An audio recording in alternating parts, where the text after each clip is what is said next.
May dumating na naman tayong bagong order kong medyas sa TikTok shop, oh. Ang dami naman nito. Pre, may medyas ka ba? Oh. At madami akong binili sa TikTok shop. Ito, tag-iisa kayo, pre. Oh, parts, bibigyan kita ng medyas, parts. Nakikita mong kapal niyan, parts. Oh. Testing mo, mo. Suot mo ngayon. Ha?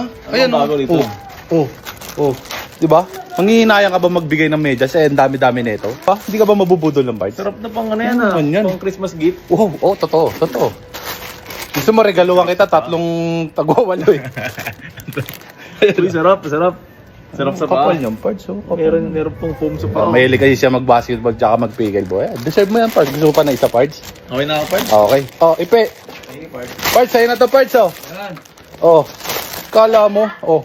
Suot mo ngayon dyan habang nag-edit ka. Suot mo dyan habang nag-edit ka. Para malaman nila kung gaano kakapal tsaka komportable. O, di ba? Ang tawag dyan, breathable na medyas. So, tapos yung ilalim niya makapal and comfortable, di ba? Ganda. Oh, okay na yan. Isa lang isuot mo ha. Akin na isa. Akin na to isa. Wow, Pards! Oh, di ba? Nakabigay na tayo ng dalawa. Gagamitin ko mamaya isa eh. Magpipickleball ako eh. Di ba? Na pinihintay nyo.